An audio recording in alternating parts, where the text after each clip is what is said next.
Hey everybody, it's Jeremy Osterberger with BIC Alliance and BIC Magazine. I'm joined by Ken Stevens, Director of Mechanical Reliability for Envista. We're talking about asset performance management and how Envista is transforming how its manufacturing technicians interface with processes and assets. Ken, how you doing today? Doing great. Thank you. Appreciate you guys inviting me to participate in this big communication.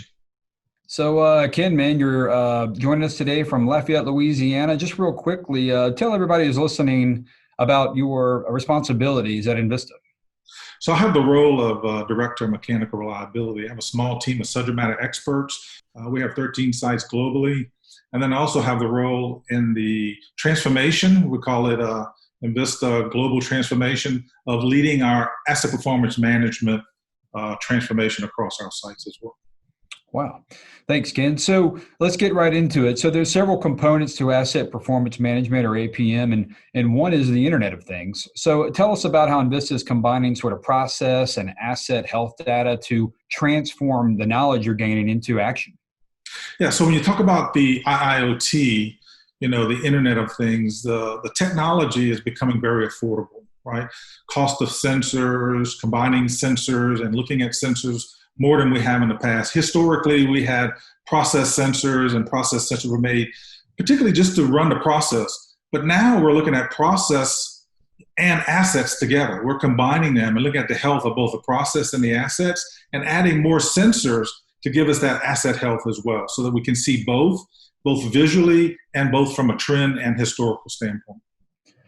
And Ken, so currently, most available and used maintenance resources are dedicated more to failures, right? But I mean, let's get into prevention. Like, how do we sort of shift, to a model of prevention versus addressing failures? So that takes several things, right? You got to have a work process that focuses on the proactive, because you can always improve the reactive, right? And that's what our traditional work processes have done. When you look at backlog, hours, P1s, P2s, all that's focused on corrective care. But to transform, to get into proactive care, you not only got to change the work process, you got to change the skill sets of the resources, and you got to make the information of the asset health and the process health visible, so that when there is a change in performance, you can act upon it soon versus waiting until you do get failure. In traditional sense, the operator would walk around, equipment fail, write a work order.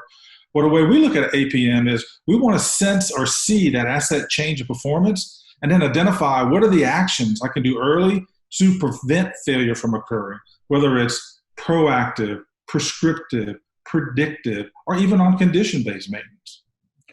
And so, Ken, can you dig into maybe an example or a case study, of where Envista has maybe used some proactive or preventative care, and maybe how digitalization has played a role in that? I'm kind of interested, maybe like in years past versus today or many years ago.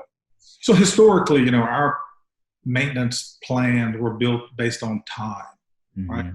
Whether it was a turnaround, which is a time base, or whether or not, an asset, could have been a pump, or maybe it was a heat exchanger, was based on time. The inspection interval was a calendar clock, right? Mm-hmm. Well, today, our fixed equipment program has converted to what we call a risk-based approach, right?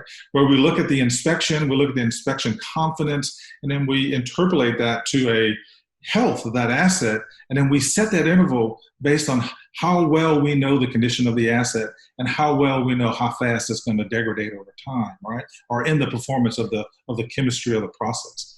Well, the same thing for a pump. We used to have a lot of time-based inspections, but now we're going to condition-based. In addition to that, we're running what we call algorithms or analytics on that historical vibration background, and we're actually able to pick up small changes in vibration and get a very early sign of performance change, and then allow us to act sooner to say, hey, well, am I running that pump maybe off of this performance curve and I'm actually damaging it based on the way I operate it?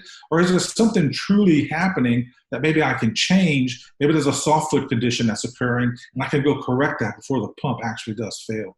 So those are the things we're doing differently, getting away from time-based, condition, prescriptive, predictive, and more of a proactive approach to our asset care. So Ken, at your sites, I assume there's probably some nested maintenance contractors performing some of the maintenance and reliability work. Do they sort of lead this technology, or how are they adapting to what Invista is requiring of them, and how are they playing in the sandbox with you? Well, so they're part of the team, right? So when you look at our fixed equipment inspection program, we've got both Invista inspectors and contract inspectors, field technicians gathering corrosion monitoring data. So they're all part of the team. So they're getting trained and they're getting involved in this technology, whether it's a wearable or whether it's a tablet or whether it's they're using a smartphone device. So we're getting away from paper, getting to more digitizing, having that what we call that one-time entry of data versus repeating it or copying it, and then you get lost in some sort of translation along the way. So Right. part of our approach is our contractors are part of our team. Right. So we want them to have the same skill sets and be part of our approach to APM. And then, Kim, my last question is, do you see other owners trending in this direction as well? How well is the industry sort of overall, just you and your experience and communicating with your peers, how well is the industry overall sort of transitioning to this approach? So this is the industry trend today, the IIoT, leveraging analytics, moving away from a time-based asset care platform to a more condition predictive-based asset care platform. Everyone is moving in this realm. Now everybody's at a different place, right? Everyone is taking a different approach to it, depending on their business, their economics, and what they can afford. But Invista, which is part of Koch Industries, we've taken this as a whole team. We want to transform the way we've done our work in the past to a completely different set, to what we call leveraging the capability, not only in our resources, but the technology together, right? The technology will give about 30% of the value, but believe with the people, we can get that additional 70% to get that 100% of the value by engaging the people, training them, letting them leverage the technology, and also, transforming the way work is done, eliminating what we call wasteful or unnecessary activities and moving to a more higher valued activities, in our plants. Hey, Ken, our conversation has been real insightful, and we're appreciative of your time today. I look forward to maybe getting back in touch with you and covering a similar topic in the future. Sounds good. Hope I can help. So appreciate the time. Thank Absolutely. You. So we appreciate everybody watching today. And for more videos, visit bicmagazine.com.